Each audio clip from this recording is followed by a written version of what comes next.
Ben babamın en hüzünlü yanıyım. Ben babamın aslan kahramanıyım. Öyle değil mi baba? Gözlerin kıpkırmızı. Çok mu ağladın? Baba, o geceyi bir de benden dinle. Ama her zamanki gibi dinle. Tebessümle.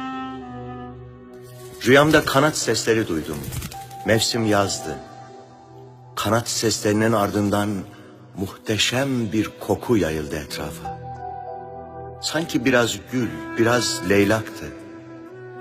Sonra 30 kuş gördüm. Hepsi beyazdı. 30 kuş gökyüzüne şehadet diye yazdı. Bir ses duydum. Sala sesiydi. Hayırdır dedim. Hayırdır dediler. Çukurkuyu'daki gökyüzü gibiydi uçtukları yer. Ve beni tutup gökyüzüne yükselttiler. Kanatlarında kan vardı. Hayırdır dedim. Hadi sen de uç, bizden hızlı uçabilirsin dediler. 30 kuş beni boşluğa bıraktı baba. Birden uyandım. Hayır olur dedim.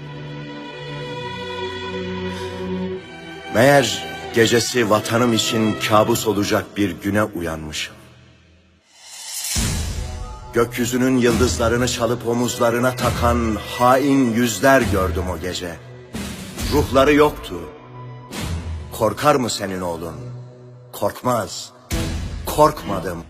Zekai Paşa'mı aradım. O makam senin namusundur Ömer. Ben gelene kadar namusunu koru.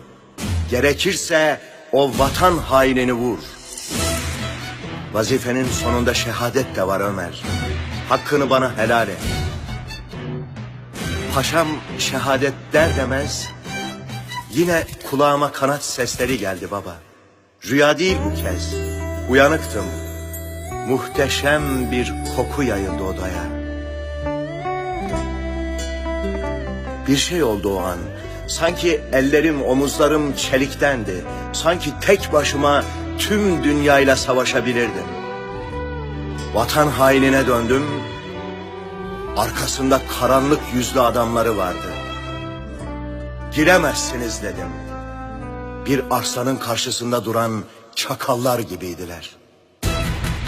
Ve saldırdılar. Silahımı çekip baş haini alnından vurdum. Yine kuşları gördüm baba. Bana doğru uçuyordu.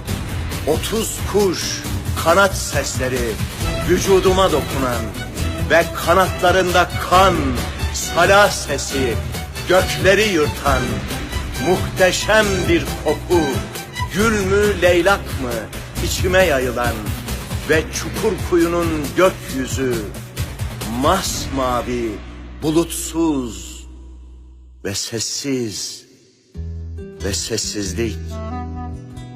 İçimde huzur, gökyüzündeyim. Ama artık kuşlar beni tutmuyor baba. Uçuyorum ve onlardan hızlıyım. Meğer ben şehit olmuşum baba. Bil ki yalnız değilim burada. Yine ordudayım. Şehitler ordusunda. Baba, ne oldu biliyor musun? Peygamber alınlarımızdan öptü. Şehitlere dedi ki, kardeşlerinizi tebrik edin. Bunlar benim garip şehitlerimdir. Çünkü sizler düşmanla savaşırken şehit oldunuz. Onlar kardeş bildikleri hainlerle savaştı. Sizlerin silahları vardı ama bunlar silahsızdı. Sizler tanklarla savaştınız, bunlarsa kendi tanklarının altında ezildi.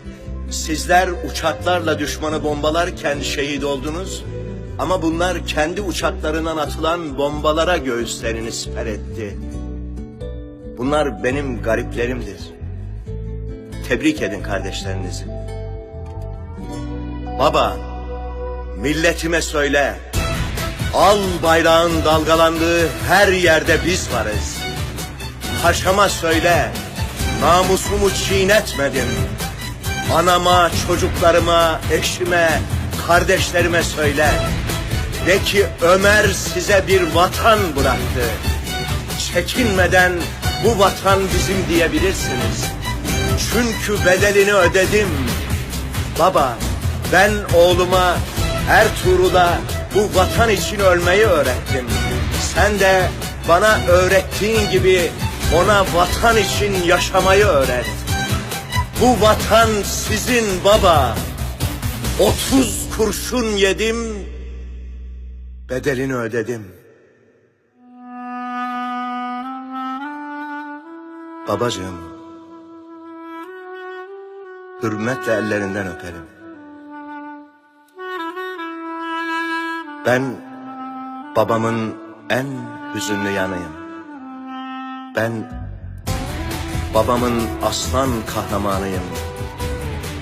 Ben vatanımın asil kahramanıyım.